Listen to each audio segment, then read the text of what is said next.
Yo, props to the gifted, man. Real talk. You ain't know, then you sleep. I suggest you wake up. Gifted. Nim West, Indie Power, HODB, Trouble Bound, Statin Stars, and UCME really making dreams come true. Whoever doubts the movement, y'all better get ready and move out the way. Watch this. Yeah. Ghost D-Block.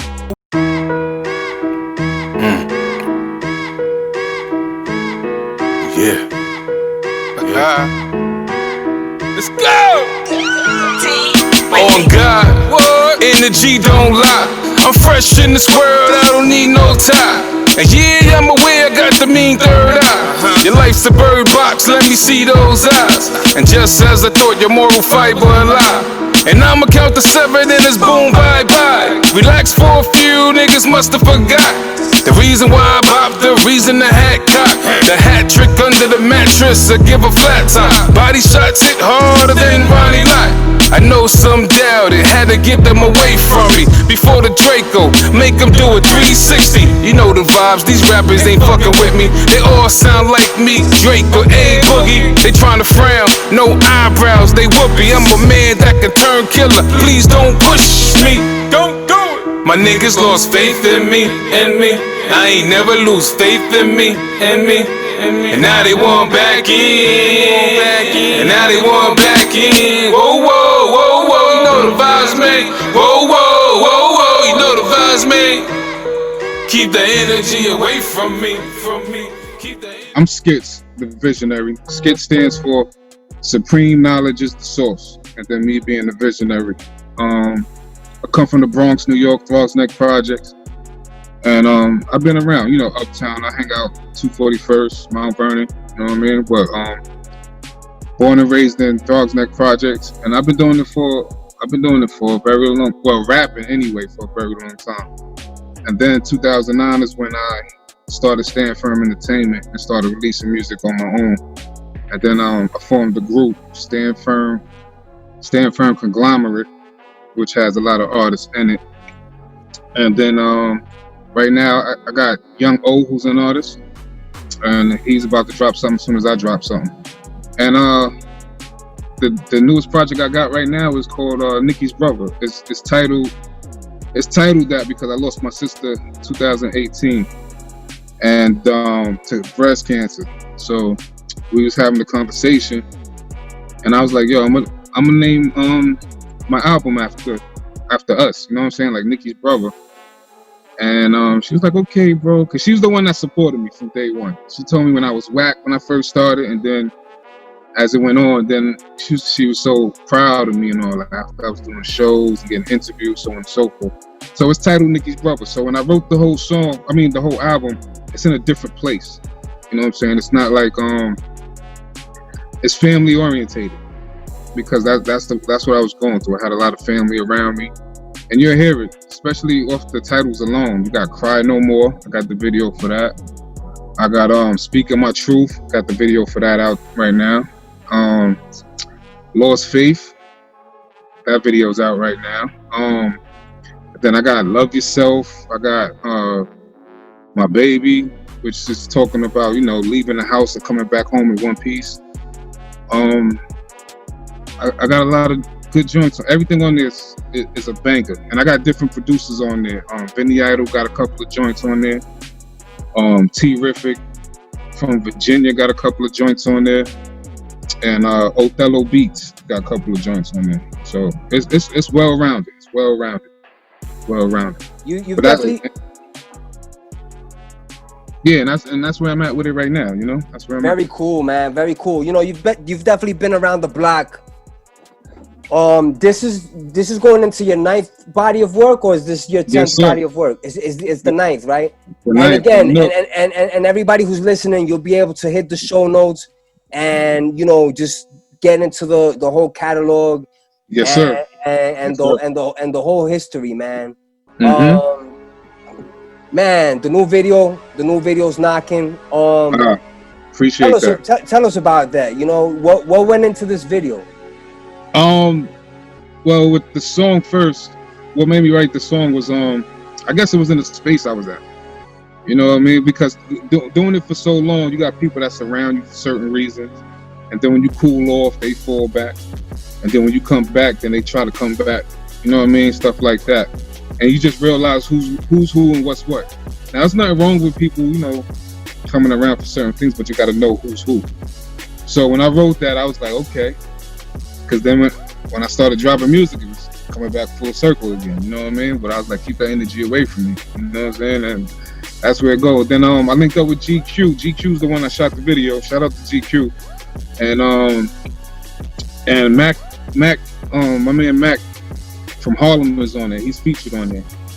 And what happened was, it was crazy. I was in the studio with Vinny Idol, and I was just doing some, you know, I was laying the joints down, and my man Mac came through. Was like, yo, I got something for that. I was like, bet, because me and Mac is good bread. Like we talk off and on out of music and all that or whatever. And he freestyled that whole verse. I ain't even go shit you not. He freestyled that whole verse. You know what I mean? He's the one at the end and all that, and it came out crazy. Yeah, it's definitely a banger. I mean, you know, just put together very well. You know, the whole concept, man. And you know, just about, you know, again, like I mentioned to you earlier about, you know, you talking about how people sometimes don't believe, and right. then, you know, and how committed you were to succeeding. And right. I mean, you know what I mean? The song definitely speaks out for itself. Right. You know, as far as you create, you know, being a creator and doing hip hop, you know, from the beginning, you know,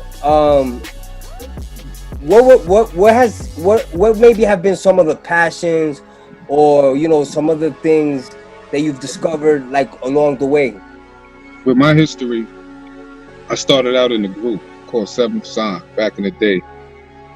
And then we broke down to another group called Fallen Angels.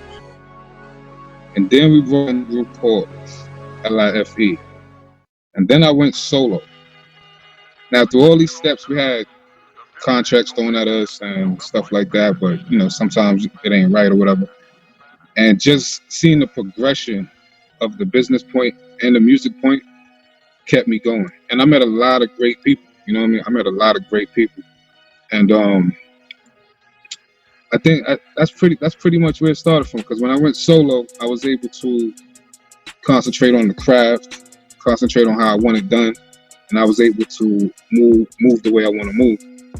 And I noticed a lot of things happen. Like, that's when I started touring. Did a show with Amarion, Lloyd Banks, Rakim up in Albany, Uncle Murder in Connecticut, DMX twice in Connecticut. Yeah, when I started moving, different things started, and me focusing on myself, because I got a big heart, so I focus on a lot of people sometimes and tend to lose focus. But when I focused on myself, a lot of things started happening. And when you start seeing success, you're like, oh, it's a drug, like, you know what I mean? But what's funny for me is, like, hip hop is therapy for me. You know what I'm saying? So people can relate to it, and that's great. And I'm able to get the right producers and make it sound right. But it's so easy. It's so easy for me. You know what I'm saying? And it's therapy, and that's really what keeps me doing it. And now I just want to reach the masses, and that's why this project coming up is so personal. And it means so much to me, because it's dedicated to my sister, and I was in a certain space, and I want the world to feel that. So that's why I'm going like extra hard with this one right here. You know what I mean?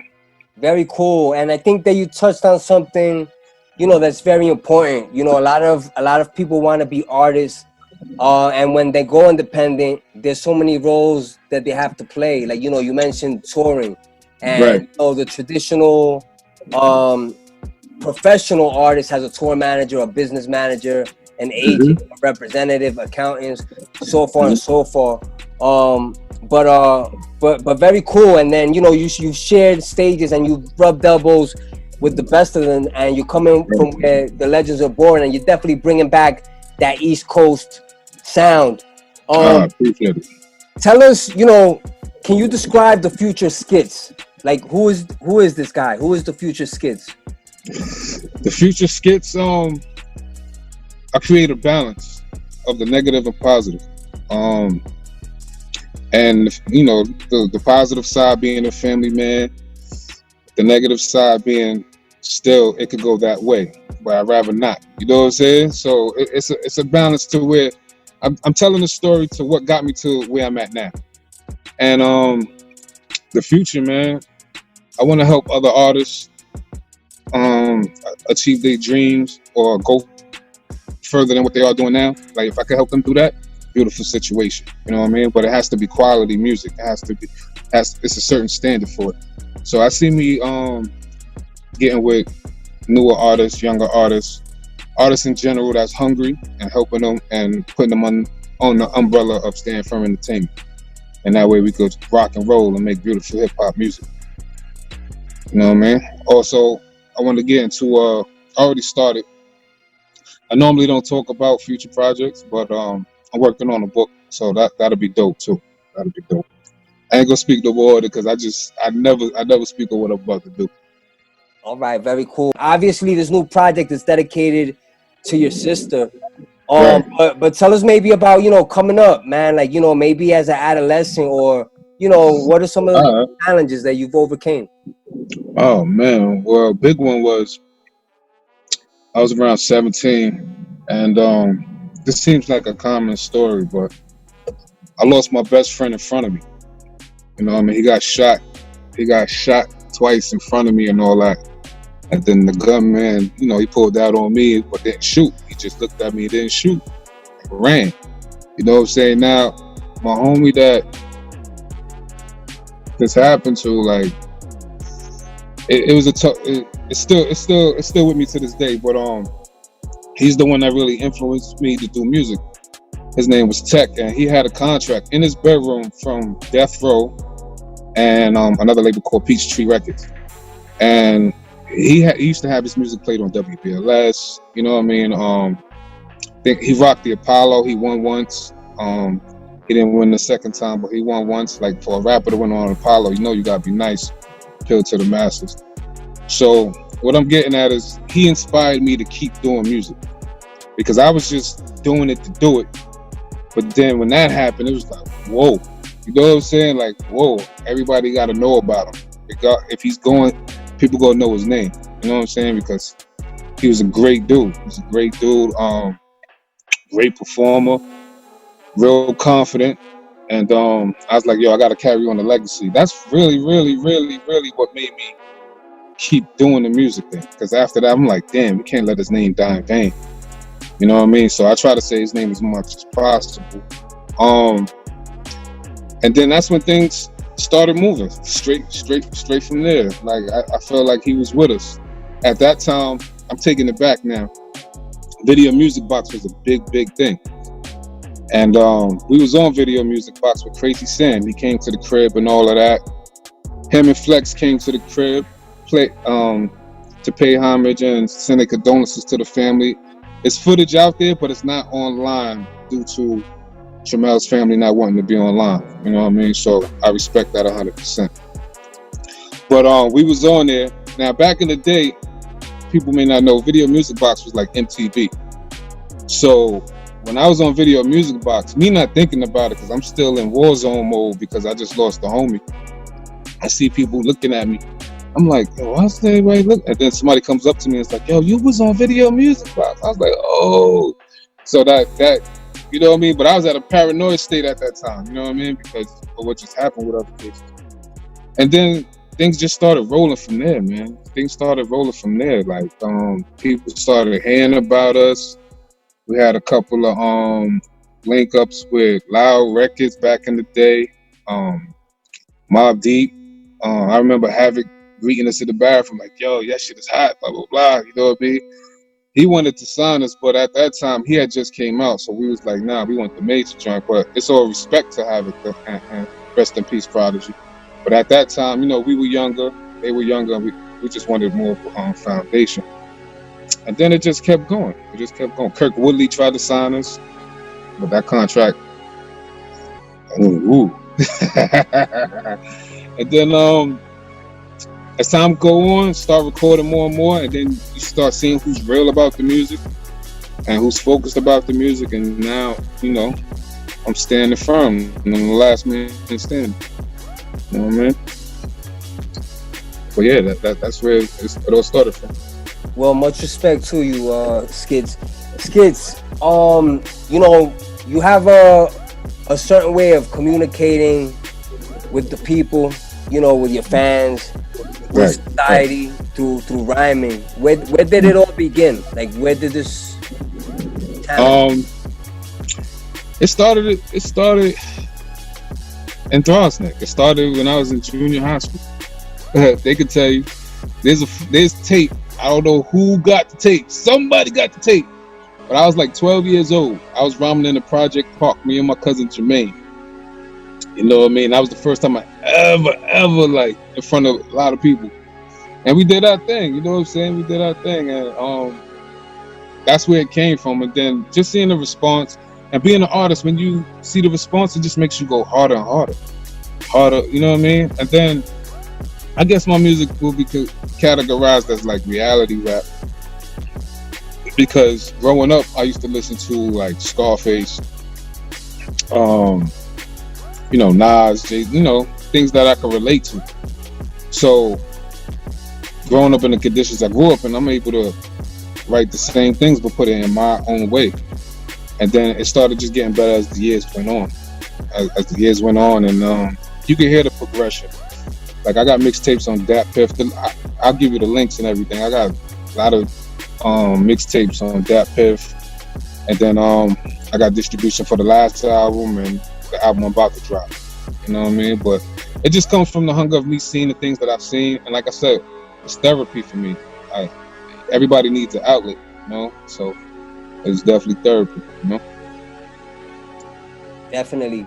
You know, sometimes I ask people, you know, the question, you know, of maybe when was the first time that they recorded a rhyme, and maybe they always remember like that feeling that they had, you know. So a lot of people here, you know, are hearing your music. People are, you know, are fans. How does it make you feel like when you see somebody rocking to your music or knocking to your music, or, you know, they just give you like, you know, respect or some positive feedback? All right, I'm gonna first start with the first time we recorded. It was either two places. Spunk Bigger from Mount Vernon. I think Spunk, if you don't know who Spunk is the one, he was down with Eddie F and Puff back in the day and all that. He's from Mount Vernon. He a legend in Mount Vernon. We went to his crib and recorded. I remember that. And hearing it after we recorded, I was like, whoa. You know what I mean? And then there was another studio, Pro Jams, down in the city that not Tony Dofat. What's his man name? I can't think. Greg